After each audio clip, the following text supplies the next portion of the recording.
This episode is for mature audiences only. Viewer discretion is advised.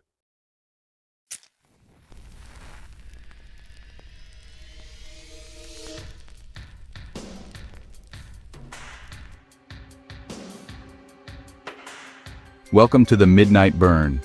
Tonight we venture into the shadowed corners of Magnolia, Mississippi, where justice appears to have been buried deeper than the secrets of Pike County itself.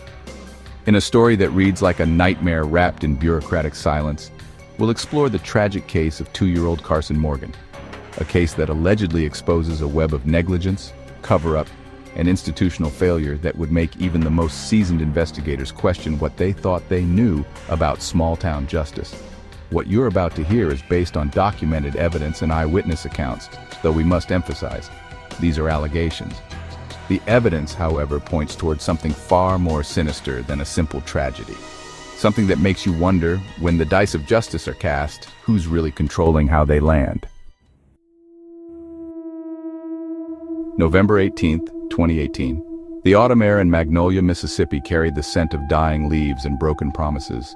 While most families were settling in for quiet Sunday evening routines, the Williams household was orchestrating what would become one of the most disturbing cases of alleged institutional cover-up in recent memory.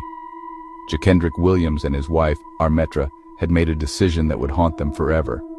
They left 6 children alone in their home. 6 souls ranging from a 16-year-old teenager down to 2-year-old Carson Morgan, Jacendrick's biological son. The adults? They were out celebrating Armetra's birthday, painting the town, while leaving their most precious responsibilities in the hands of children barely old enough to understand the weight of watching over others. But this wasn't just negligence.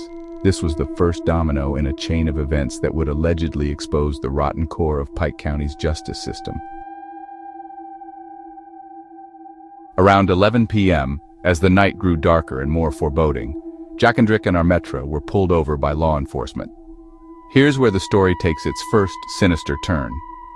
Armetra was supposedly arrested on an outstanding warrant from Macomb. But here's the thing that makes your blood run cold. There are no records of this arrest. None.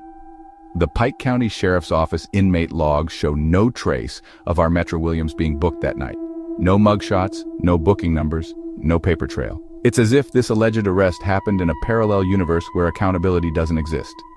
Jacendrick, believing his wife was truly behind bars, supposedly rushed home to collect a debit card from the older children to post bail. In his panic, he made another fatal decision. He took the 2 oldest children with him, leaving 4 babies essentially alone, an 11-year-old, a 10-year-old, 3-year-old Carson, and a 2-year-old whose name we may never know. The irony? Jacendrick's mother lived directly across the street. Help was literally a stone's throw away. Between 11 p.m. and 2:30 a.m., something unspeakable happened in that house.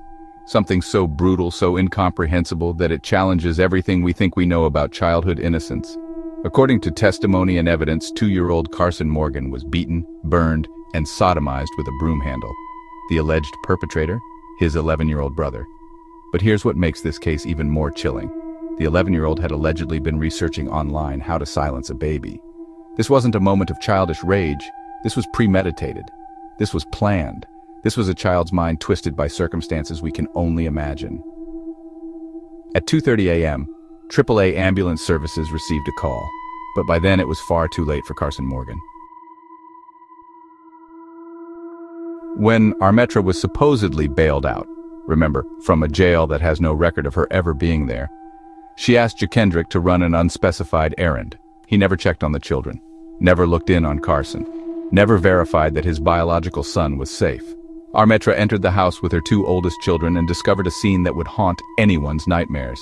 Carson lay dying, bubbles frothing from his nose, his lips purple with death's approach, one eye half open as if trying to witness his own final moments. Her response? She sent the 2 children, including the 11-year-old who had just committed this heinous act, to their grandmother's house across the street. They arrived at 3:30 in the morning, and one can only imagine the conversation that took place in that living room. But here's the most disturbing part. Armetra, who worked in the medical field and should have known basic life-saving procedures, allegedly made no attempt at CPR. Instead, she removed Carson's body from the house and took him to a friend's home down the street. Think about that for a moment. a medical professional, faced with a dying child, chose to move the body rather than attempt to save a life. When lead investigator Chris Bell arrived on scene with ambulance services and child protective services, it was immediately clear this was a homicide. The evidence was overwhelming, the circumstances undeniable. Yet somehow, allegedly, Chris Bell told locals that this case would be silenced, and silenced it was. The 11-year-old, who had confessed to the murder, was never charged. He returned to school as if nothing had happened, walking the same halls as other children while Carson Morgan lay cold in the ground. Jacendrick Williams was arrested that night, but not for his son's murder. He was booked on prior criminal charges, a convenient way to make it appear that justice was being served while the real crime went unpunished. When you start digging into this case, and you'll uncover nothing but questions and a pattern of alleged incompetence and cover-up that stretches from the sheriff's department all the way to the district attorney's office. Here are the facts that should terrify every parent in Mississippi. Not one person has been charged with Carson Morgan's homicide. Jacendrick Williams was indicted on July 30th, 2019, but mysteriously, all court records have disappeared. When investigators contacted the courts, sheriff, coroner, DA, and local news outlets, not one person claimed to be aware of Carson Morgan's murder. No autopsy report has been released. The case has been systematically erased from official records. When now former Sheriff Kenny Cotton was finally forced to meet with investigators on September 10, 2019, his focus wasn't on providing justice for Carson. Instead, he spent the meeting asking questions about the organization investigating the case and making excuses about why the 11-year-old perpetrator couldn't be charged.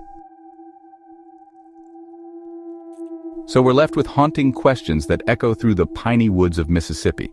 How does a child's murder simply disappear from official records?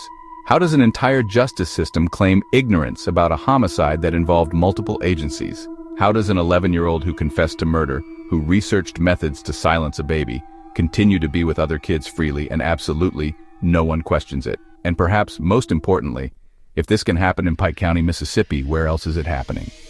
The evidence suggests we're not looking at incompetence. We're looking at a deliberate, systematic cover-up that reaches into the highest levels of local government. A cover-up that treats a 2-year-old's life as expendable, that prioritizes protecting institutions over protecting children. Carson Morgan deserved better. He deserves his justice, and justice has failed him. And every parent listening tonight deserves to know that when dice are rolled in the halls of justice, they're not loaded against the innocent. But in Pike County, Mississippi, it seems the game is rigged. The question is, how many people say they know of these things happening but never do anything? It's too late when it happens to you. Until next time, catch the dice. They rollin'.